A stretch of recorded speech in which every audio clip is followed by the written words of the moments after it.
ആ ഭാഗത്തേക്ക് നമ്മളൊന്ന് ശ്രദ്ധിക്കാൻ പോകുക. ഇന്നത്തെ ചിന്തയിലേക്ക് നമ്മൾ എബ്രായ ലേഖനം 11-ാം അധ്യായം. 11-ാം അധ്യായം എന്ന് പറഞ്ഞാൽ നമുക്കറിയാവുന്ന വിശ്വാസത്തിന്റെ അധ്യായമാണ്. വിശ്വാസ വീരന്മാരുടെ പട്ടികയാണ്. അതിന്റെ 34-ാമത്തെ വാക്യത്തിലേക്ക് നമുക്ക് ചെല്ലാം. എബ്രായ ലേഖനം 11:34.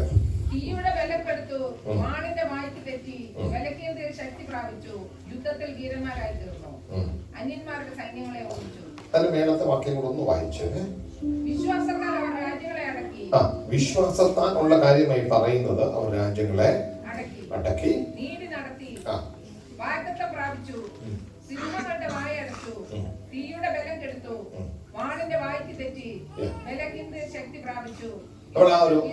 ആ ഒരു സ്റ്റേറ്റ്മെന്റ് ആണ് എന്നോട് ഇടപെട്ടത്. ബലഹീനതയിൽ ശക്തി പ്രാപിച്ചു. ബലഹീനതയിൽ ശക്തി പ്രാപിച്ചു. ബലഹീനതയിൽ ശക്തി പ്രാപിച്ചു. അതെങ്ങനെ അവർ ചെയ്തതെന്ന് അവർ വ്യക്തമാക്കി പറഞ്ഞിട്ടുണ്ട്. അവർ അത് വിശ്വാസത്താണ്. നമുക്കൊക്കെ പറ്റുന്ന എപ്പോഴും സംഭവിക്കുന്നത് എന്താണെന്ന് ചോദിച്ചാൽ, സാഹചര്യം മോശമാകുമ്പോൾ നമ്മുടെ വിശ്വാസമാണ് പെട്ടെന്ന് താഴ്ന്നു പോകുന്നത്. അപ്പൊ ഇവിടെ പ്രൈസ് ഗോഡ്, വിശ്വാസത്തിന്റെ പ്രത്യേകത നമ്മൾ തിരിച്ചറിഞ്ഞേ പറ്റത്തുള്ളൂ. ആമേൻ. വിശ്വാസത്തിന്റെ ഭാഗത്തൂടെ വേണം നമ്മൾ ഈ വിഷയങ്ങൾ ചിന്തിക്കാൻ. എന്നാൽ ആമേൻ, ഈ കഴിഞ്ഞ ദിവസങ്ങളിൽ നമ്മൾ ചിന്തിച്ച ചില വിഷയങ്ങളൊക്കെ ആയിട്ട് ചേർന്ന് വരുമ്പോൾ എപ്പോഴും ഒരു സംഗതി ഞാൻ പറയാം. ഈ ദൈവത്തിനെ മൊത്തം പരിശോധിക്കുമ്പോൾ ഈ ബലഹീനരോട് ദൈവത്തിന്റെ ഒരു പ്രത്യേകതയുണ്ട്. ആമേൻ. ഹല്ലേലൂയ. റോമാലേഖനം പറയുന്നു, ബലഹീനർക്ക് വേണ്ടി തക്ക സമയത്ത് അവൻ മരിച്ചത്. Praise God. ഹല്ലേലൂയ. വേറൊരു ഭാഗത്ത് പറയുന്നു, ബലമുള്ളവനെ ലജ്ജിപ്പിക്കുവാൻ അവൻ ബലഹീനമായതിനെ. ആസ പ്രാർത്ഥിക്കാൻ വേണ്ടി ആലയത്തിൽ ചെല്ലുമ്പോൾ ആസ പറയുന്നുണ്ട്, ബലവാനും ബലഹീനും തമ്മിൽ കാര്യമുണ്ടായാൽ ബലഹീന് തുണ നിൽക്കുന്ന ദൈവം. ഈ ഓരോ വാക്യങ്ങളും നിങ്ങളുടെ ഏത് വിഷയങ്ങളുമായി ബന്ധപ്പെട്ട് നിങ്ങൾക്ക് ചിന്തിക്കാൻ പറ്റുമോ അത് ചിന്തിച്ചോണം. ഇന്ന് പകൽ വിശ്വാസത്തിന്റെ ഒരു പടി നമ്മൾ ചവിട്ടും. ഇന്ന് പകൽ ചില വിടുതൽ ഇവിടെ സംഭവിക്കും. വിശ്വാസത്തിന്റെ ഭാഗമായിട്ട് അവർ ഒരുപാട് കാര്യങ്ങൾ ചെയ്തതിനകത്ത് പ്രത്യേകിച്ച് എടുത്തു പറഞ്ഞിരിക്കുകയാണ്, ബലഹീനതയിൽ അവർ ശക്തി പ്രാപിച്ചു. ഈ ഏറ്റവും ഇമ്പോർട്ടന്റ് ആയിട്ട് നാം തിരിച്ചറിയുന്ന ഒരു കാര്യം, 1-2 കാര്യങ്ങൾ ഞാൻ ആമുഖത്തിൽ പറഞ്ഞിട്ട് ഞാൻ ആ വിഷയത്തിലേക്ക് കയറുന്നത്. ഒന്ന്, നമ്മൾ ബലഹീനമായിരിക്കുമ്പോൾ നമ്മൾ ഡിസിഷൻസ് എടുക്കരുത്. അഥവാ എടുക്കുകയാണെങ്കിൽ ആ എടുക്കുന്നതിന് അതിൻ്റെതായ ശ്രദ്ധ വേണം. നമ്മളിപ്പോ നാട്ടിലെ കാര്യങ്ങൾ, ഇവിടുത്തെ കാര്യം വിടാം, നാട്ടിലെ കാര്യങ്ങളിലേക്ക് ചിന്തിച്ച് നോക്കി അറിയാം. പെട്ടെന്ന് എത്ര കാശുള്ളവരും എങ്ങനെയൊക്കെ ഉള്ളവരും ഒരു സെക്കൻഡ് കൊണ്ട് അവരുടെ മനസ്സ് ബലഹീനമാകുമ്പോഴത്തേക്ക് ജീവിതം അവസാനിപ്പിച്ച് കളയുക. Praise God. ആമേൻ. ഞാൻ ഈ പറയുന്ന വാക്ക് പെട്ടെന്ന് നമുക്ക് നമ്മുടെ ഒരു ബലഹീനതയാണ് ഈ ദേഷ്യപ്പെടുക എന്ന് പറയുന്നത്, അല്ലേ? ദേഷ്യപ്പെടാത്തവരെല്ലാം ഇതിനകത്ത് സ്വതന്ത്രം പറഞ്ഞാൽ മതി, പാടില്ല. ആമേൻ. അപ്പൊ ഈ ദേഷ്യപ്പെടുക നമുക്ക് മനസ്സിലാക്കാൻ വേണ്ടി ഇങ്ങനെ പറയുന്നത്, ഇതൊന്നും അല്ല എന്റെ വിഷയം, ഞാൻ അതിലേക്ക് വരികയാണ്. ദേഷ്യപ്പെടുക എന്ന് പറഞ്ഞാൽ നമ്മുടെ ഒരു ബലഹീനതയാണ് നമുക്ക് പറയാം. ഈ ബലഹീനത എന്ന് പറഞ്ഞാൽ പാവം ചെയ്യുന്ന കാര്യത്തെ കുറിച്ചൊന്നുമല്ല ഞാൻ പറയുന്നത് കേട്ടോ, അങ്ങനെ ആരും ചിന്തിച്ചു കളയില്ലേ. ആമേൻ. ആ ദേഷ്യത്തിന്റെ സമയത്ത് നമ്മൾ എന്തെല്ലാം പറഞ്ഞു കൂട്ടുമെന്ന് പിന്നീട് ചിന്തിച്ച് കഴിയുമ്പോ പറഞ്ഞത് മനസ്സിലാക്കാൻ വേണ്ടി പറഞ്ഞു. എന്ന് പറഞ്ഞാൽ ബലഹീന നിമിഷത്തിൽ, ബലഹീന സമയത്ത് ഡിസിഷൻസ് എടുക്കരുത്.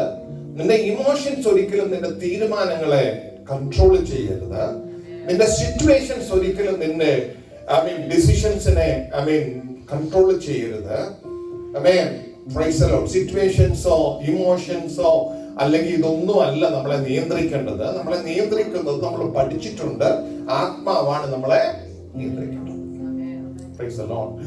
അപ്പൊ ഈ ഒരു ഭാഗം കഴിഞ്ഞ ദിവസം ഞാനിങ്ങനെ ചിന്തിച്ചു വരുമ്പോ ദൈവത്തിന്റെ ആത്മാവിനോട് 1-2 കാര്യങ്ങൾ സ്പെസിഫിക് ആയിട്ട് ഇടപെട്ടു. അപ്പൊ ബലഹീനം നമ്മള് ഒരു വ്യക്തി പറഞ്ഞു കഴിഞ്ഞാൽ ചിലരോടൊക്കെ ചോദിച്ചു കഴിഞ്ഞാൽ ഭയങ്കര സ്ട്രോങ് ആണെന്നുള്ള രീതിയിലൊക്കെ പറയാം. പക്ഷെ നിസ്സാര കാര്യം മതി ഒരൊറ്റ സെക്കൻഡ് കൊണ്ട് ഈ സ്ട്രോങ് ആന്ന് പറയുന്നതൊക്കെ ഒരു സെക്കൻഡ് കൊണ്ട് പോകും. നമ്മളൊക്കെ ശരിക്കും ദൈവത്തിന്റെ ഒരു കൃപയാല നിൽക്കുന്നത്, അല്ലെ? ദൈവത്തിന്റെ കൃപയാല ദൈവം നമ്മളെ നിർത്തിയിരിക്കുന്നത്. അപ്പൊ ഈ ബലഹീനമായിരിക്കുന്ന കാര്യങ്ങളെ കുറിച്ച് ഞാനിങ്ങനെ പ്രാർത്ഥിച്ചു കൊണ്ടിരിക്കുമ്പം കർത്താവിനോട് പറഞ്ഞു, 3 കാര്യങ്ങളിൽ നമുക്ക് ശക്തി പ്രാപിച്ചു പറ്റും. 3 കാര്യങ്ങൾ. 1, നമ്മുടെ ശരീരത്തിന്റെ ബലഹീനത. 2, നമ്മുടെ മനസ്സിനേക്കുന്ന ബലഹീനത. 3, നമ്മുടെ ആത്മാവ്, സ്പിരിച്വലി ഉള്ള വീക്ക്നെസ്.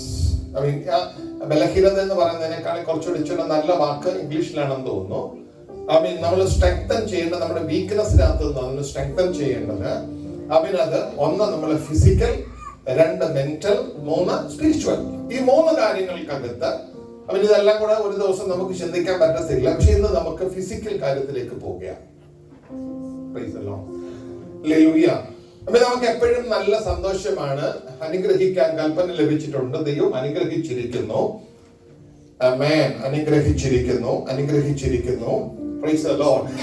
അനുഗ്രഹം നമ്മുടെ മേലുണ്ട് തീർച്ചയായിട്ടും. ആ വാക്കുകൾ കേൾക്കുമ്പോ നമ്മുടെ മനസ്സ് ഭയങ്കരമായിട്ട് ഒന്ന് ബൂസ്റ്റപ്പ് ആവും.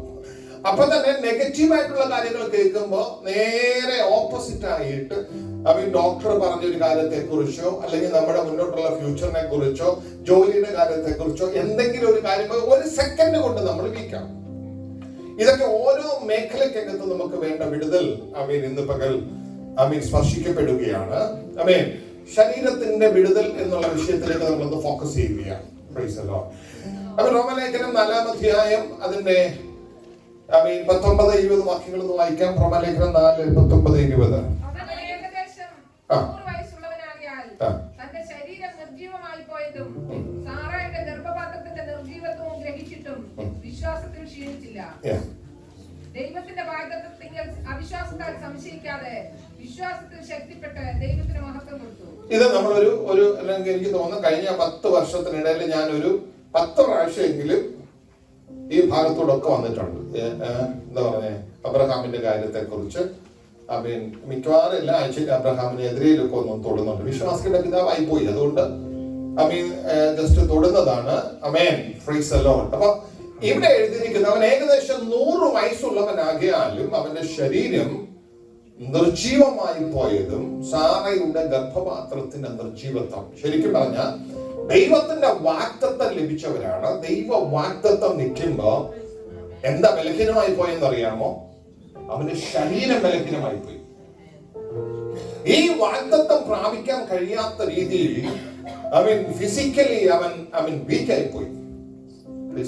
ഏകദേശം 100 വയസ്സുള്ളവനാണെന്നാണ് അവിടെ എഴുതിയിരിക്കുന്നത്. നിങ്ങൾക്ക് അബ്രഹാമിന്റെ ചരിത്രത്തിലേക്ക് പോകുമ്പോൾ നമുക്ക് ആദ്യം മുതലുള്ള ഭാഗം ഒന്ന് ഓടിച്ചു വരാം. അബ്രഹാമിനെ ദൈവം വിളിക്കുന്ന എവിടെ വെച്ചോന്നറിയോ? ആദ്യം വിളിക്കുന്നത് മെസൊപ്പൊത്താമ്യയിൽ ഇരിക്കുമ്പോഴാണ് അബ്രഹാമിനെ.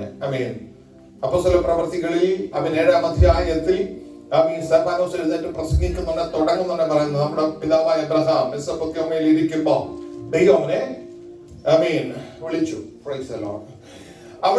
അവിടുന്ന് അപ്പനും എല്ലാവരും കൂടി പുറപ്പെട്ട് ഹാരാനിൽ വന്ന് പാർത്തു. ഹാരാനിൽ അപ്പൻ മരിച്ചതിന് ശേഷം ഹാരാനിൽ നിന്ന് പുറപ്പെട്ടു. അപ്പൊ അവിടെ വെച്ച് ദൈവം അവനെ വിളിച്ചിറക്കിയപ്പോ അവനോട് പറഞ്ഞു, നീ നിന്റെ ദേശത്തെയും നിന്റെ ചാർച്ചക്കാരെയും നിന്റെ പിതൃഭവനത്തെയും വിട്ട് ഞാൻ കാണിപ്പാനിരിക്കുന്ന ദേശത്തേക്ക് പുറപ്പെടണം. ഇത്രയും കേട്ടതേ ഉള്ളൂ. ദൈവത്തോട് മറ്റൊന്നും ചോദിക്കാതെ ഇറങ്ങി തിരിച്ചു. അപ്പൊ ഇങ്ങനെ ഇറങ്ങി തിരിച്ചത് കൊണ്ട് ദൈവം പറഞ്ഞൊരു കാര്യം എന്താണെന്നറിയാവോ? നിന്നെ ഞാൻ അനുഗ്രഹിക്കാൻ പോവാ. എത്ര അനുഗ്രഹം ഉണ്ടെന്നറിയാവോ? 6 അനുഗ്രഹങ്ങളുണ്ട്. അബ്രഹാമിന് ദൈവം ഉൽപ്പത്തി 12 വരുന്ന 6 അനുഗ്രഹങ്ങളുണ്ട്. ആ അനുഗ്രഹത്തിനകത്തുള്ള കാര്യമാണ് ഞാൻ നിന്റെ പേർ വലുതാക്കും, നീ ഒരു അനുഗ്രഹമായിരിക്കും, നിന്നെ അനുഗ്രഹിക്കുന്നവനെ ഞാൻ അനുഗ്രഹിക്കും, നിന്നെ ശപിക്കുന്നവനെ ഞാൻ ശപിക്കും, നിന്നിൽ ഭൂമിയിലെ സകല വംശങ്ങളും അനുഗ്രഹിക്കപ്പെടും. ഞാൻ നിന്നെ വലിയൊരു. ശരിക്കും വേദപുസ്തകം പഠിച്ചാൽ, എനിക്ക് തോന്നുന്നു പെന്തക്കോസ്തുകാർ എന്നോട് എതിർക്കുന്ന ഒരു ഭാഗം ഇത്. പൊതുവെ പഠിച്ചാൽ നമ്മൾ വിശ്വാസത്താൽ അബ്രഹാമിന്റെ മക്കളാണെന്നാ പറയുന്നത്, അല്ലേ? സംശയമുണ്ടോ? ഗലാത്യ ലേഖനത്തിന് ഞാൻ പോണോ? വേണ്ടല്ലോ. ഗലാത്യ ലേഖനം പറയുന്നു, വാഗ്ദത്ത പ്രകാരം അതുപോലെ ജനിച്ചവരാ നമ്മളും. അതുകൊണ്ട് നമ്മളും അവകാശികൾ ആണ്. ആണോ? അടുത്തിരിക്കുന്ന ആളോട് പറ, കൈ കൊടുത്തു പറ, നമ്മൾ അവകാശികളാണെന്ന് പറ. അപ്പൊ ഏതിന്റെ അവകാശികൾ എന്ന് ചോദിച്ചാൽ ഈ 6 അനുഗ്രഹത്തിന്റെ അവകാശമുണ്ട് നമുക്ക്. നേരത്തെ ഒരാൾ പറഞ്ഞ പോലെ ആർക്കെങ്കിലും വേണ്ടെന്നുണ്ടെ പറഞ്ഞാൽ മതി, അത് എനിക്ക് തോന്നാച്ചാൽ മതി. 6 അനുഗ്രഹവും നിന്റെ മേല് വെക്കാനായിട്ട്, അതുകൊണ്ടാണ് അബ്രഹാമിനോടുള്ള ബന്ധത്തിൽ കൊണ്ടുവന്നതിനെ ചേർത്തത്. ഓക്കെ, അപ്പൊ ആ അനുഗ്രഹങ്ങൾ ദൈവം അവനോട് വാഗ്ദത്തം ചെയ്ത് അവനെ അവിടുന്ന് പുറപ്പെടുവിക്കുക. അപ്പൊ ഈ പറയുന്ന വാഗ്ദത്തങ്ങളൊക്കെ കിട്ടി അദ്ദേഹം പുറപ്പെടുമ്പോ എത്ര വയസ്സുണ്ട്? 75 വയസ്സുണ്ട്. 75 വയസ്സുള്ള അബ്രഹാം പുറപ്പെട്ട് ദൈവത്തിന്റെ കാര്യപരിപാടിയൊക്കെ കേട്ട് ഇങ്ങനെ വന്ന് 10 കൊല്ലം കഴിഞ്ഞു. ശ്രദ്ധിച്ചേ, 10 വർഷം കഴിഞ്ഞു. ഈ 10 വർഷമായിട്ട് എന്തോ കിട്ടിയില്ല, വാഗ്ദത്തം കിട്ടിയില്ല. 10 കൊല്ലമായിട്ട് ദൈവം പറഞ്ഞത് കേട്ടിറങ്ങി തിരിച്ചതാ. 10 വർഷമായി. അപ്പൊ 10 വർഷമായപ്പോ അദ്ദേഹത്തിന് എത്ര വയസ്സായി? 75, 10, 85. അപ്പോ കൂടുള്ള സഹോദരിയുടെ പ്രായം 10 വയസ്സ് താഴെയാണ്, 75 ആയുള്ളൂ. അപ്പൊ ഈ സഹോദരി പതുക്കെ ഒരു ദിവസം അബ്രഹാമിന്റെ അടുത്ത് ചെന്ന് ഈ വാഗ്ദത്തത്തെ കുറിച്ച് ഇങ്ങനെ ഭാര്യ ഭർത്താവ് കൂടെ ഇരുന്ന് സംസാരിക്കുന്ന കാര്യമുണ്ടല്ലോ. നിങ്ങളുടെ വീട്ടിൽ സംസാരിക്കുമെന്ന് എനിക്കറിയത്തില്ല. ഇങ്ങനെ നമുക്കിങ്ങനെ വാഗ്ദത്തം ഒക്കെ ഉണ്ടല്ലോ എന്നൊക്കെ ഇങ്ങനെ ഓടിക്കൊണ്ട് പറയുന്ന ഒരു സമയമുണ്ടല്ലോ. അപ്പൊ ഇങ്ങനെ പറയുമ്പോ ഭാര്യ പറയുക, ഇത് കുഞ്ഞുകളിയല്ല, വയസ്സ് 85 മനസ്സിലാകുന്നോ? 85 വയസ്സായി. ഇനി ഇത് കിട്ടാനൊക്കെ ചില ബുദ്ധിമുട്ട് വരും. സമയം കളഞ്ഞ് പോകരുത്. സമയം പെട്ടെന്ന് പൊക്കൊണ്ടിരിക്കുകയാ. Price the Lord. അപ്പൊ തിരിഞ്ഞിട്ട് പറഞ്ഞ്, ഞാനെന്തോ ചെയ്യാനാ ഇത്? ഈ അനുഗ്രഹം ഒന്നും നമ്മുടെ കയ്യിൽ വരുന്നില്ല. അപ്പൊ പതുക്കെ ഒരു ചെറിയ ഐഡിയ പറഞ്ഞു കൊടുത്തു. എന്റെ ദാസി ഹാഗാർ എന്റെ കൂടെ ഉണ്ടല്ലോ, ഞാൻ അവളോട് പറഞ്ഞ കാര്യങ്ങളൊക്കെ സമ്മതിപ്പിക്കാൻ. Praise God. ചുരുക്കത്തിൽ ഇവര് തമ്മിലെങ്കിൽ ലോഹ്യം പറഞ്ഞ് എന്തിനു വേണ്ടിയാ? വാഗ്ദത്തത്തിന് വേണ്ടി ലോഹ്യം പറിച്ചത്. Praise God. ലോഹ്യം പറഞ്ഞ അവസാനം വചനം പറയുന്നത്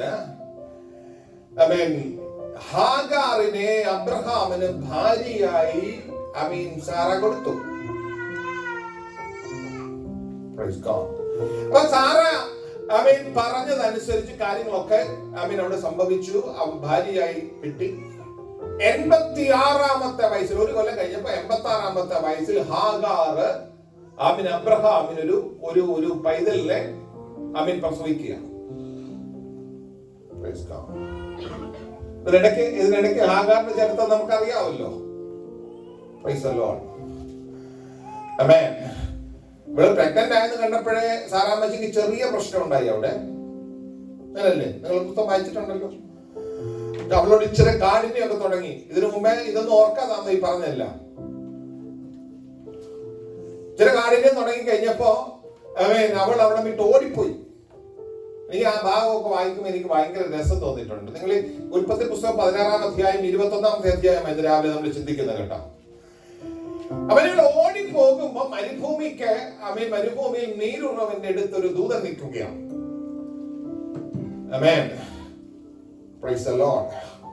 അപ്പൊ ഇദ്ദേഹത്തിന്റെ ചെറിയ പൊങ്ങച്ചുണ്ട്. എന്താണെന്നറിയോ? ഞാനിപ്പോ ആരാ? ഹാഗാർ ഇപ്പൊ ചിന്തിക്കാൻ അങ്ങ് ആരാ? ഇപ്പൊ അബ്രഹാമിന്റെ പറയുന്നത് അബ്രഹാമിന്റെ ഭാര്യ അല്ലേ? പകത്തങ്ങനെ ഒരു ചിന്തയുണ്ട്. പക്ഷെ ദൂതം വിളിക്കുന്നത് എന്നാന്നറിയോ? സാറായിയുടെ ദാസിയായ ഹാഗാർ. പേര് മാറിയില്ല. Praise the Lord. അടുത്ത വാക്ക്, നീ എവിടെ നിന്ന് വരുന്ന എങ്ങോട്ട് പോവാ? ദൂതന് അറിയാൻ വേദിച്ചൊന്നുമല്ല, ഇവിടെ കൊണ്ട് മറുപടി പറയിക്കാൻ. നീ എവിടെ നിന്ന് വരുന്ന എങ്ങോട്ട് പോവാ? അപ്പൊ പറഞ്ഞു, ഞാന് സാറായെ വിട്ട് ഓടിപ്പോവാ. പറഞ്ഞു, മിണ്ടണ്ട, നേരെ തിരിച്ചു പോ, അവിടെ അടുത്ത് ചെന്നിട്ട് അവക്ക് കീഴടങ്ങി എടുത്തോളാം. ഞാൻ പറഞ്ഞത് ഏതായാലും അവൾ അതങ്ങ് അനുസരിച്ചു കേട്ടോ. നേരെ തിരിച്ചു പോയി. അമീൻ അവിടെ ഇരുന്നു. അപ്പൊ അങ്ങനെയാണ് 86-ാമത്തെ വയസ്സിൽ അവിടെ ഒരു കുഞ്ഞ് ജനിക്കുന്നത്. എല്ലാവരും എന്നെ നോക്കുന്നുണ്ട്, പാസ്റ്റർ പറഞ്ഞു വരുന്നെന്നുള്ളതാ ഓരോരുത്തരുടെ നോട്ടത്തിൽ ഇരിക്കുന്നത്. Praise God. വാഗ്ദത്തം പ്രാപിക്കാൻ വേണ്ടി 10 കൊല്ലം കഴിഞ്ഞല്ലോ എന്ന് പറഞ്ഞ് കാണിച്ച കുറുക്ക് വഴിയുടെ കാര്യം ഈ പറഞ്ഞേ. Praise God. അത് കഴിഞ്ഞു. ആമേൻ. കുറെ ദിവസങ്ങൾ കഴിഞ്ഞു. ശ്രദ്ധിച്ചോണം, ഈ പൈതൽ ഉണ്ടായി അടുത്ത 13 വർഷം ചരിത്രം നോക്കിയാൽ അബ്രഹാമിനോട് ദൈവം ഇടപെട്ടില്ല.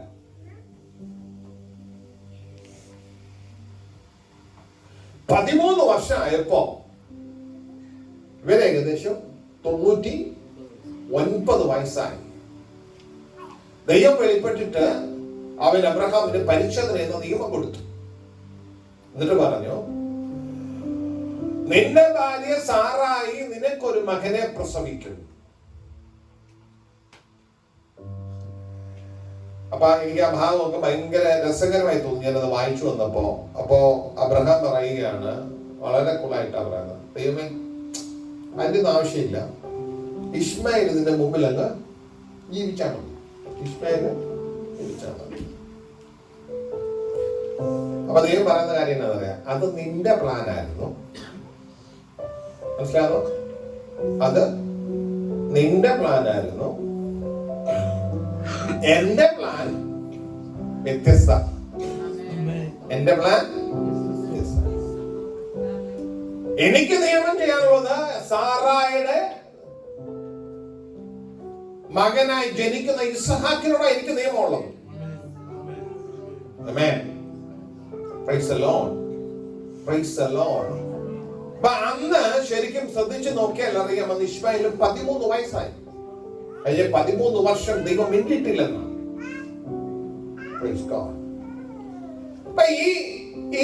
എന്താ പറഞ്ഞേ? ദൈവം ഇത് ഈ കാര്യത്തിന് ഭയങ്കര സ്ട്രിക്റ്റ് ആയിട്ടുള്ള ഒരു ഡിസിഷൻ എടുക്കുന്നത്. അടുത്തത് ശ്രദ്ധിച്ചോ, സാറായിക്ക് ഒരു കുഞ്ഞുണ്ടായി കഴിഞ്ഞപ്പോ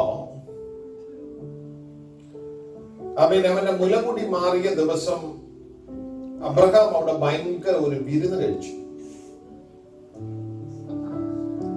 ഈ വിരുന്ന് കഴിച്ചപ്പോ അവിടെ വെച്ച് ആമേൻ ഇശ്മായേലിനെ കുറിച്ച് പറയുന്ന അവൻ അങ്ങ് പരിഹാസിയായെന്ന്. ശരിക്കും പറഞ്ഞാൽ വിരുന്നിന് അവിടെ വെച്ച് ഇവൻ, എനിക്ക് തോന്നുന്നു, ഇസഹാക്കിനെയും സാറയും ഒക്കെ കളിയാക്കിയതായിരിക്കും. പരിഹാസിയായെന്ന് അവിടെ എഴുതിയിരിക്കുന്നത്. എന്റെ ചരിത്രം കൂടുതൽ എഴുതിയിട്ടില്ല അവിടെ. Price the Lord. അപ്പോ സാറ വളരെ കൂളായിട്ട് അബ്രഹാമിനെ വിളിച്ചു പറഞ്ഞു, ദാസിയെ മകനെ അങ്ങ് പുറത്താക്കാം.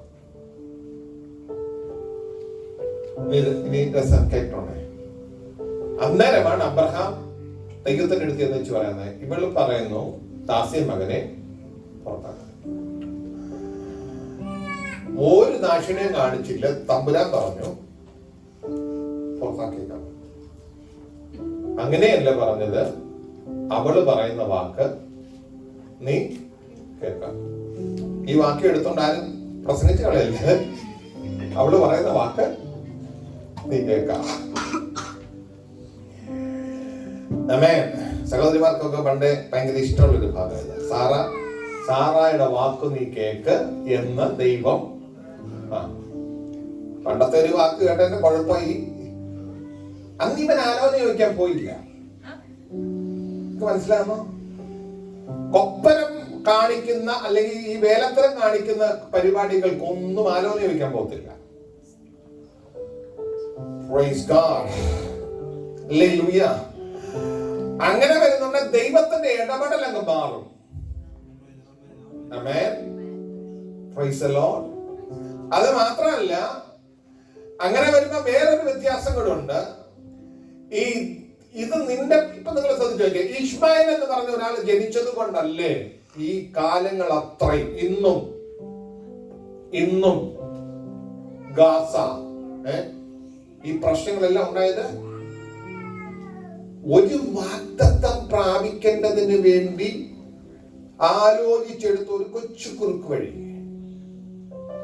ആ കുറുക്ക് വഴിയിലൂടെ കയറിയപ്പോ ഞാൻ പറഞ്ഞ ദൈവികമല്ലാത്ത, ദൈവം അനുവദിച്ചിട്ടില്ലാത്തൊരു കാര്യത്തിലേക്ക് പോയപ്പോ, പ്രൈസ് ദി ലോർഡ്, ഒരു ദിവസം കൊണ്ട് തീരുന്ന തലവേദനയല്ല ഉണ്ടായത്, അല്ല ഒരു ദിവസം കൊണ്ട് തീരുന്ന കണ്ണുനീരല്ല ഉണ്ടായത്. ആ വീണ പ്രശ്നത്തിന് ഇന്നും പരിഹാരം ഉണ്ടായില്ല. പക്ഷെ ദൈവത്തിന്റെ സൈഡിൽ നിന്ന് ദൈവം ഇശ്മായേലിനെ അനുഗ്രഹിച്ചു. കാരണം അത് അബ്രഹാമിന്റെ സന്തതിയായി പോയി. കാരണം നിങ്ങൾ ശ്രദ്ധിച്ചോണേ, ഈ ഭാഗം അവന്റെ മേൽ അനുഗ്രഹം കിടക്കുക. ആരുടെ മേൽ? അബ്രഹാമിന്റെ മേൽ. അബ്രഹാമിന്റെ മേൽ കിടക്കുന്ന അനുഗ്രഹത്തിന്റെ വീതം ഇശ്മായേലിന്റെ മേലും ഉണ്ട്. Praise God. അത് മകനായി പോയി. അതുകൊണ്ട് ആ അനുഗ്രഹം ഓട്ടോമാറ്റിക്കലി വന്നു കയറും. പക്ഷേ ആ കൂട്ടത്തിൽ ദൂതൻ ഒരു കാര്യം ഹാഗാറിനോട് പറഞ്ഞപ്പോ പറഞ്ഞായിരുന്നു, ഇവൻ എപ്പോഴും ഈ ജനത്തിനെതിരായിട്ടായിരിക്കും നിൽക്കുന്നേ. നമ്മളെ വിചാരിക്കും ഇവരെന്തോ ഇത്രയുമായിട്ട് ഇവർക്കൊരു മര്യാദയൊന്നും ഇല്ലേ? പക്ഷെ എന്ന് പറഞ്ഞതാന്നറിയാ, ഉൽപ്പത്തി 21 പറഞ്ഞ കാര്യാ. 21 16 പറഞ്ഞ കാര്യമാ. ഹാഗാറിനോട് മറുപടി പറയുന്ന, ഇവൻ വലിയ ജാതിയായിട്ട് ഇവനെ ഞാൻ അനുഗ്രഹിക്കും എന്നൊക്കെ പറയുന്ന കൂട്ടത്തിൽ പറയും, ഇവൻ തന്റെ ജനത്തിനെതിരെ പാർക്കുവൻ എപ്പോഴും. Praise God. ഹല്ലേലൂയ.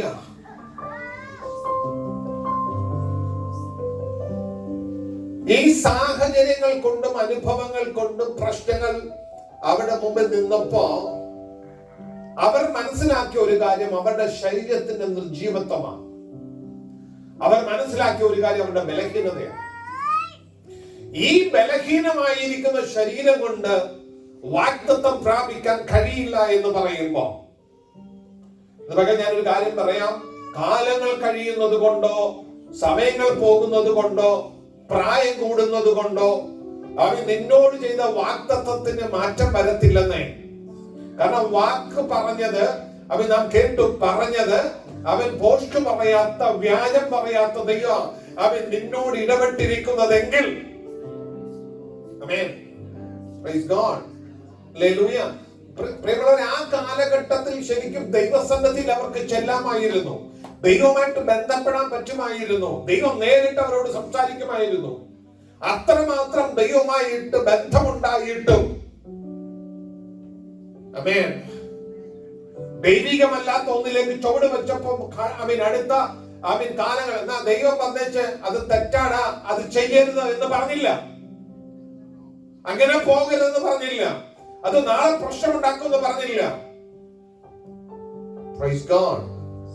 ആമേൻ. പക്ഷെ ഒരു കാര്യം ഞാൻ പറയാം, നിന്റെ അകത്ത് ആത്മാവ് ചലിക്കുമെന്ന് നീ വിശ്വസിക്കാൻ. നീ ദൈവത്തോട് ചോദിക്ക, ദൈവമേ ഹല്ലേലൂയ, ഈ വാഗ്ദത്തത്തിന്റെ നിവർത്തിക്ക് വേണ്ടി എല്ലാരും പറയാൻ വിശ്വാസത്തിന്റെ പ്രവൃത്തി കൊണ്ട് വിശ്വാസത്തിന്റെ ചുവട് വെക്കണം. അതൊക്കെ നല്ല കാര്യമാണ്, ഇല്ലെന്ന് ഞാൻ പറയുന്നില്ല. ഓരോന്നിനും അതതിൻ്റെതായിട്ടുള്ള രീതികളിൽ വേണം കാര്യങ്ങൾ ചെയ്യാൻ. ഇന്ന് പകൽ നാം തിരിച്ചറിയണം, ദൈവത്തിന്റെ പദ്ധതിക്കകത്ത് നാം ആയിരിക്കണം. മറ്റ് നമ്മുടെ പ്ലാൻ അല്ല നമ്മുടെ നടക്കേണ്ടത്, ദൈവത്തിന്റെ പ്ലാനാണ് നടക്കേണ്ടത്. നാം ആയിരിക്കുന്നത് ദൈവത്തിന്റെ പ്ലാനിനകത്ത്. അങ്ങനെയാണെങ്കിലേ ഈ പറയുന്ന അനുഗ്രഹത്തിന്റെ പേരിൽ നിൽക്കുകയുള്ളൂ.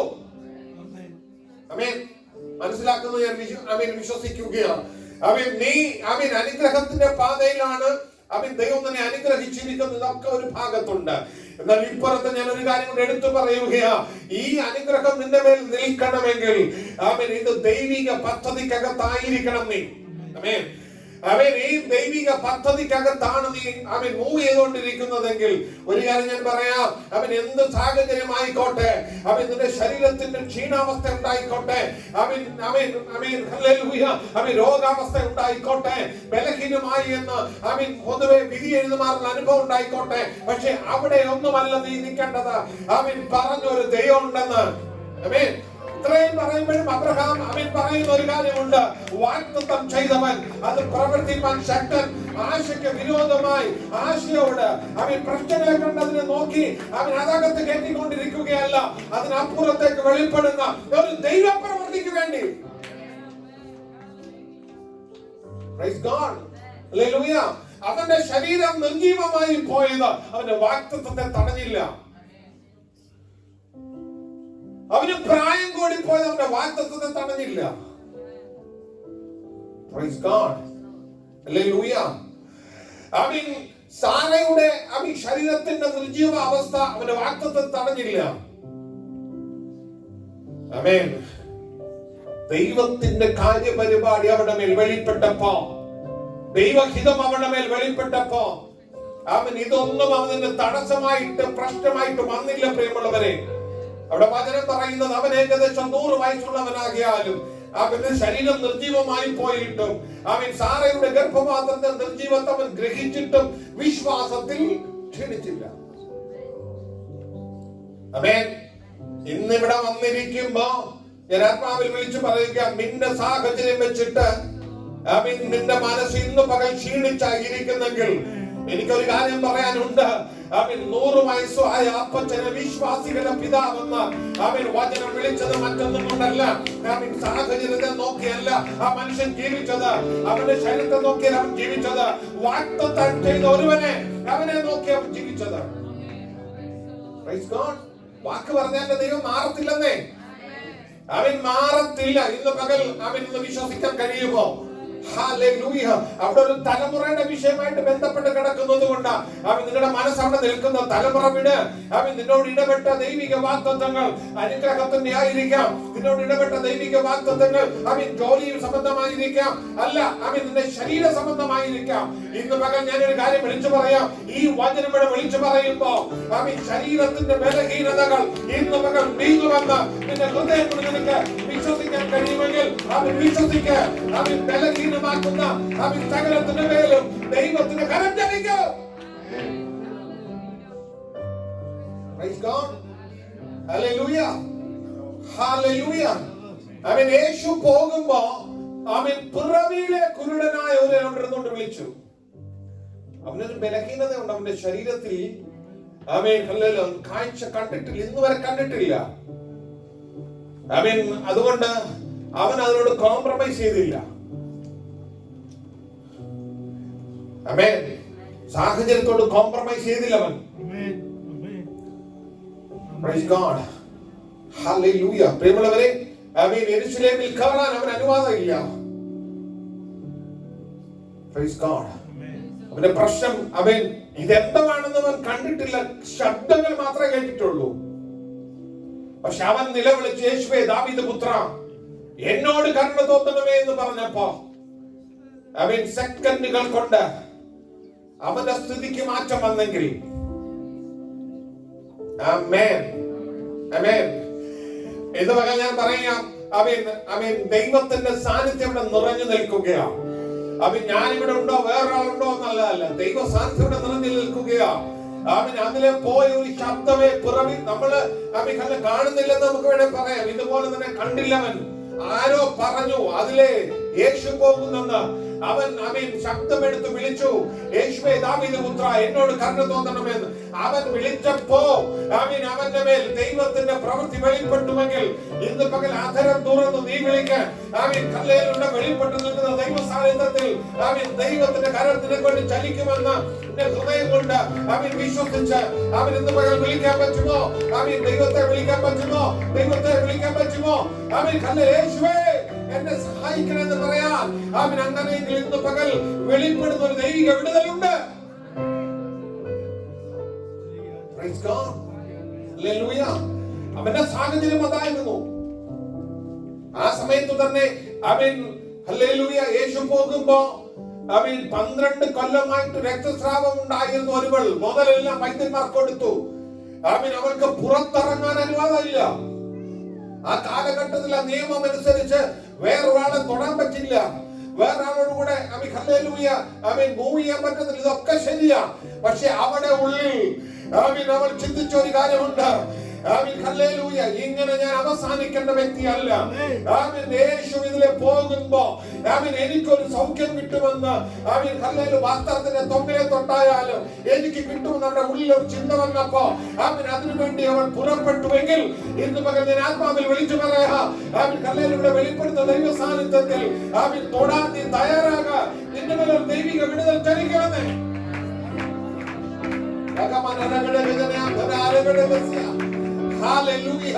ദൈവത്തിന്റെ കൃപ, ദൈവത്തിന്റെ കൃപ, ദൈവത്തിന്റെ കൃപ, ദൈവത്തിന്റെ കൃപ. ഹല്ലേലൂയ. നിങ്ങൾ ശ്രദ്ധിച്ചു നോക്കിയേ, ശരീരം നിർജീവമായി പോയവൻ വിശ്വസിച്ചപ്പോ അവന്റെ മേൽ ജീവൻ വ്യാപരിച്ചു. സാധാരണക്കാരിയല്ല. ആമേൻ. കണ്ണ് കാണാതെ ഒരു റോഡ് സൈഡിൽ ഇരുന്ന് ഭിക്ഷ എടുത്തോണ്ടിരുന്നവൻ യേശുവേ ദാവീദ് പുത്ര എന്ന് ഉറക്ക വിളിച്ചതേ ഉള്ളൂ. അവൻ കണ്ണു കണ്ടു. Praise God. Hallelujah. Amen. രക്തസ്രാവം കൊണ്ട് ജീവിതം മുഴുവൻ തകർന്നിരിക്കുന്നവൾ ഹല്ലേലൂയ. അവൾ വസ്ത്രത്തിന്റെ തൊങ്കലെ ചെന്ന് തൊട്ടതേ ഉള്ളൂ. അവൾ സൗഖ്യം പ്രാപിച്ചു. ഇവരുടെ ഒക്കെ സ്ഥിതിക്ക് മാറിയത് ഈ പുസ്തകത്തിനകത്ത് എഴുതിയിരിക്കുന്നത് നിന്റെ സ്ഥിതിക്കും മാറ്റം വരുത്താൻ കഴിയുന്ന ഒരു ദൈവമാണ് അന്ന് ജീവിച്ചിരുന്നതെന്ന് നിന്റെ ഉള്ളിൽ വിശ്വസിക്കത്തക്കവണ്ണം ഇന്നലെ ചരിത്രം എഴുതി വെച്ചിരിക്കുന്നു. ഇന്ന് പകൽ നീ വിശ്വസിക്കാൻ തയ്യാറാകാമോ? നിന്റെ മേൽ വ്യാപരിക്കുന്ന ദൈവകൃപ ഇന്ന് പകൽ ചില സംഭവിക്കത്തക്ക രീതിയിൽ ചില വിടുതലുകൾ വെളിപ്പെടുന്ന രീതിയിൽ വെളിപ്പെട്ടു വരും. Praise God. Hallelujah. Hallelujah. പറയുന്നത് ഇന്ന് പകൽ ഈ വാക്കുകൾ ഇവിടെ വെളിപ്പെട്ട് നിൽക്കുമ്പോ ഒരാളുടെ ഉള്ളിൽ അത് വിശ്വാസമായിട്ട് പരിണമിക്കുന്നുണ്ടെങ്കിൽ ഈ വചനം അത് വെറുതെ പോകത്തില്ല. ആമേൻ. ആമേൻ. ഹല്ലേലൂയ. ആരുടെയായെന്ന് ചോദിച്ചാന്ന് എനിക്കറിയത്തില്ല. ഞാനൊരു ഒരു ഒരു കാര്യം കണ്ടോണ്ട് നിൽക്കുകയാ. ആരുടെയോ കയ്യിൽ BPA പാരൻസ് വെച്ചിട്ട് ഇങ്ങനെ പ്രസ് ചെയ്ത് പുതിയ സാധനമല്ല, പഴയ ടൈപ്പ് പ്രസ് ചെയ്ത് BP റീഡ് ചെയ്യുക. ആ BP റീഡ് ചെയ്തുകൊണ്ടിരിക്കുമ്പോ അതിലെ റീഡിങ് കണ്ടിട്ട് മനസ്സ് ഭയങ്കരമായിട്ട് ഡൗൺ ആകുന്ന പോലെ. Praise God. Hallelujah. ഇതൊരു ഒരു ഒരു ബ്ലഡ് സർക്കുലേഷന്റെ കാര്യമല്ല നമ്മൾ ചിന്തിച്ച് ഇതുവരെ. ആമേൻ. ഹല്ലേലൂയ. BP കൂടിയോ കുറയുകയോ ചെയ്യാം. Praise the Lord. പക്ഷെ അങ്ങനെ ഒരാൾ ഇന്ന് പകലിന്റെ നടുവിൽ ഇരിപ്പുണ്ടെങ്കിൽ എനിക്കൊരു കാര്യം പറയാനുണ്ട്. ഈ വചനം ഇന്ന് പകൽ നിന്നെ സൗഖ്യമാക്കാം. ഞാനിത് പറഞ്ഞത് കൊണ്ടല്ല, ഇവിടെ വെളിപ്പെട്ട് നിൽക്കുന്ന ദൈവം ഇവിടെ വന്നിട്ടുള്ളത് കൊണ്ട്, അവന്റെ സാന്നിധ്യം ഇവിടെ ഉള്ളത് കൊണ്ട് ഞാൻ പറയുകയാണ്. അയ്യോ BP ഇത് സൗഖ്യമാകത്തില്ലെന്ന് അല്ല, അതെപ്പോഴും മരുന്ന് തുടങ്ങിയാൽ പിന്നെ മരുന്ന് കഴിച്ചോണ്ടിരിക്കണം. ഇങ്ങനൊക്കെ പല ചിന്തകളും നിന്റെ ഉള്ളിൽ ഉണ്ടായിരിക്കും. ഇതിനെ ഒന്നും ഞാൻ എതിർത്ത് പറയുന്നില്ല. പക്ഷെ ഒരു കാര്യം എനിക്കറിയാം, ഇന്ന് പകൽ ഇത് റീഡ് ചെയ്തുകൊണ്ടിരിക്കുന്നതിന് മേൽ ദൈവത്തിന്റെ കരം ചലിക്കുമെന്ന് ഇന്ന് പകൽ ആത്മാവ് വിളിച്ചു പറയുമ്പോ നീ വിശ്വസിക്കാൻ തയ്യാറായ നിശ്ചയം ഇന്ന് പകൽ വിടുതൽ ഇവിടെ ചലിക്കും. ദൈവത്തിന്റെ കരം ഇന്ന് പകൽ ഇവിടെ വെളിപ്പെട്ടു നിൽക്കുകയാ. പരിശുദ്ധാത്മാവിന്റെ വിടുതൽ ഇവിടെ ചലിക്കുമെന്ന് അവർ വിശ്വാസത്താൽ ബലഹീനതയിൽ ശക്തി പ്രാപിച്ചു എന്ന വചനം ഇന്ന് പകൽ ഞാൻ ഇവിടെ കൈമാറുകയാണ്.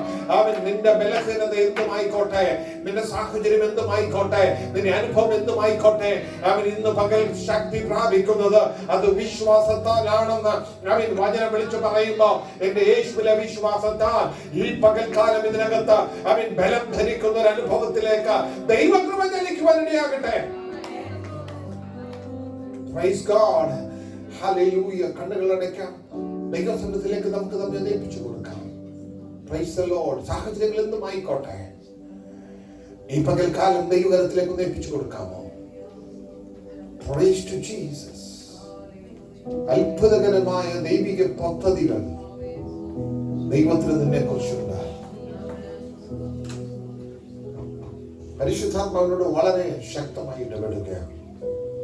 നിന്നെ കുറിച്ചുള്ള ദൈവിക പദ്ധതിയിൽ ചെന്നെത്താതെ ഇടയ്ക്ക് വെച്ച് മാറിപ്പോകത്തക്കവണ്ണം മറ്റു പല സ്വാധീനങ്ങളും നിന്റെ മേൽ വന്ന് വീഴുന്നു. Hallelujah, hallelujah, hallelujah. ആ വാക്കുകൾക്ക് നീ ചെവി കൊടുത്താൽ, ആ സ്വാധീനങ്ങൾക്ക് നീ ചെവി കൊടുത്താൽ, ആമേൻ, ഹല്ലേലൂയ, നിന്നെ കുറിച്ചുള്ള ദൈവിക പദ്ധതിയിൽ നീ ചെല്ലില്ല. നിന്നെ കുറിച്ചുള്ള നിന്റെ പദ്ധതിയിലേക്ക് അത് പൊക്കൊണ്ടിരിക്കുന്നേ. ഇന്ന് പകൽ ഹല്ലേലൂയ, ആമേൻ, ഒരു മാനസാന്തരം ആ വിഷയത്തിന്മേൽ ഉണ്ടാകുവാൻ ദൈവകരത്തിലേക്ക് ഏൽപ്പിച്ചു കൊടുക്കാം. Praise God. അത്ഭുതകരമായ ദൈവിക വിടുതലുകളെ പകരുന്ന ദൈവത്തിന്റെ ചില ഇടപെടലുകൾ ഇന്ന് പകലിന്റെ നടുവിൽ വെളിപ്പെടും. Praise to Jesus, hallelujah. അവൻ അതിന് നിന്നെ തന്നെ ഒന്ന് സമർപ്പിച്ചു കൊടുക്കാം. നമുക്ക് ഒരുമിച്ച് ദൈവസന്നിധിയിലേക്ക് നമ്മെ ഏൽപ്പിച്ചു കൊടുക്കാം. ഓ ജീസസ്, ദൈവകൃപ, ദൈവകൃപ, ദൈവകൃപ, ദൈവകൃപ, ദൈവകൃപ. Praise to Jesus. Hallelujah. ആമേൻ. പല കാര്യങ്ങൾ നിന്റെ ചെവിയിൽ, ആമേൻ, നിന്റെ ശരീരത്തെ കുറിച്ച് നീ കേട്ടിട്ടുണ്ട്. നിന്റെ ശരീരത്തിന്റെ ബലഹീനതയെ കുറിച്ച്, തലമുറകളായി വ്യാപരിക്കുന്നതിനെ കുറിച്ച്, ആമേൻ, മറ്റു പലതും നീ കേട്ടിട്ടുണ്ട്. അത് നിന്റെ ഉള്ളിൽ അവൻ ബലഹീനത വർദ്ധിപ്പിച്ചുകൊണ്ടിരിക്കുമ്പോ ഇന്ന് പകൽ വിശ്വാസത്താൽ എന്റെ കർത്താവിന്റെ കരത്തിലേക്ക് നിനക്കൊന്ന് കൊടുക്കാമോ? ആമേൻ. ഇന്ന് പകൽ വിശ്വാസത്താൽ നിന്റെ സാഹചര്യത്തെ ദൈവകരത്തിലേക്ക് ഒന്ന് കൊടുക്കാമോ? വെറുതെ വെളിപ്പെടുന്ന നല്ല ദൈവവചനം, വെറുതെ ഇടപെടുന്ന നല്ല ദൈവവചനം. ആമേൻ. ആരോടാ സംസാരിക്കുന്നത് എനിക്കറിയില്ല, പക്ഷെ ഒന്ന് എനിക്കറിയാം, വെറുതെ ഒരു വാക്കിനോട് വരാറില്ല. അവൻ അതിന്റെ മേലെ ദൈവിക പ്രവൃത്തി വെളിപ്പെടും. സാധ്യതകളില്ല എന്ന് അവൻ പിശാച് വിധി എഴുതിയേക്കാം, സാധ്യതകളില്ല എന്ന് മറ്റുള്ളവർ വിധി എഴുതിയേക്കാം. അവൻ സാധ്യതകളെ, അവൻ ഹല്ലേലൂയ, എന്റെ ദൈവത്തിന് വിഷയമല്ലെന്നേ. ദൈവത്തിന്റെ സന്നിധിയിൽ അസാധ്യതകളില്ല. അസാധ്യതകളുടെ മേൽ വെളിപ്പെടുന്ന ഒരു ദൈവകൃപയുണ്ടെന്ന് ഇന്ന് പകൽ തിരിച്ചറിയേ. ആമേൻ. ഹല്ലേലൂയ. സന്നദ്ധത്തിലേക്ക് നയിപ്പിച്ചു കൊടുക്കാം. ഹല്ലേലൂയ. കർത്താവേ, ഞങ്ങൾ അവിടുത്തെ കരത്തിലേക്ക് ഞങ്ങളെ സമർപ്പിക്കുന്നു. അടികളുടെ മേൽ പകരുന്ന ദൈവകൃപയ്ക്കായി ഞങ്ങൾ നന്ദി പറയുന്നു. അവിടുത്തെ സാന്നിധ്യത്തിനായി നന്ദിയപ്പ. അവിടുന്ന് ഞങ്ങളുടെ മേൽ പകരുന്ന ദൈവകൃപയ്ക്കായി ഞങ്ങൾ നന്ദി പറയുന്നു. ഇന്ന് പകൽ ഈ വചനം കേട്ട ഒരാൾ പോലും കേട്ടതുപോലെ എഴുന്നേറ്റ് പോകാനല്ല, ഇതിനകത്ത് അതിന്റെ വിടുതലോട് മടങ്ങുവാൻ ദൈവിക അത്ഭുതകരമായ ചില വിടുതലുകൾ ഇവിടെ ഇരിക്കുന്നവർ മാത്രമല്ല, സൂമിൽ ഇത് അറ്റൻഡ് ചെയ്തുകൊണ്ടിരിക്കുന്നവർ, ജന്മന കണ്ണു കാണാത്തവൻ അവൻ കണ്ണു കണ്ടുവെങ്കിൽ, ആമേൻ, ഹല്ലേലൂയ, ചെവി കേൾക്കാത്തവൻ ചെവി കേട്ടുവെങ്കിൽ, കർത്താവേ, ഹല്ലേലൂയ, ഇന്ന് പകൽ ചിലത് സംഭവിക്കണം. ഈ പകൽ അതിന്റെ വിടുതൽ ചലിക്കുവാനിടയാകട്ടെ.